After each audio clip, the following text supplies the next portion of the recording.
Hi hello வணக்கம் மக்களே. நம்ம வந்து ஒரு தோட்டத்தில் வந்து கேரட் வந்து பிளான்டிங் பண்ணியிருந்தோம். அதை தான் இப்போ பார்த்துட்ருக்கோம். இது கேரட்டுடைய இதுதான் first video and last video.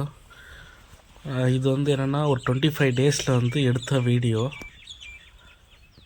மொத்தமாக இதோடைய என்னென்னா ஒரு 3 months ஆகுங்க நம்ம வந்து கேரட் வந்து கிராப் எடுக்கிறதுக்கு.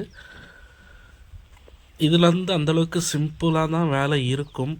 நம்ம பீன்ஸ் மாதிரியோ வந்து வேறு கிராப் மாதிரி இது வந்து அந்தளவுக்கு வேலை அதிகமாக எடுக்காது. நம்ம விதைச்சிட்டோம்னா ஒரு 1 monthக்கு வந்து என்னென்னா ஒரு செடிக்கும் இன்னொரு செடிக்கு வந்து ஒரு 3 inch டிஃப்ரெண்ட்டில் வந்து ஒன்று ரிமூவ் பண்ணணும். ரிமூவ் பண்ணதுக்கப்புறம் களை எடுக்கிறது, அதுக்கப்புறம் மருந்து தெளிக்கிறது தான் இதில் வந்து பெருசாக ஒன்றும் இருக்காது.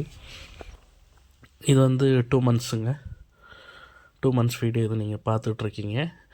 ஆல்மோஸ்ட் வந்து நம்மளுடைய என்னென்னா மார்ச் அடுத்த மாதம் வந்து February 6க்கு வந்து 3 மாதம் ஆக போகுது. 3 மாதத்துக்குள்ளேயே நம்ம வந்து கேரட் பறிச்சிடலாம். இப்போ பாருங்கள் இந்த சைஸில் இருக்குது. இது என்னென்னா இது 1 மாதம் 20 டேஸில் வந்து எடுத்த வீடியோ.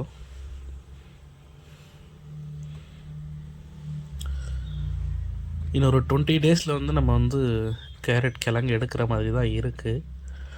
ரொம்ப ஹைட் வந்துருச்சுங்க. ஹைட் வரக்கூடாது, பட் வந்து இருந்தும் ஹைட் வந்துருச்சு. எதுவும் பண்ண முடியாது, கிளைமேட் ப்ராப்ளம்னால இந்த மாதிரி வந்திருக்கு. அது இல்லாமல் தண்ணி அதிகமாக நம்ம யூஸ் பண்ணாலும் இந்த மாதிரி தான் இருக்கும்.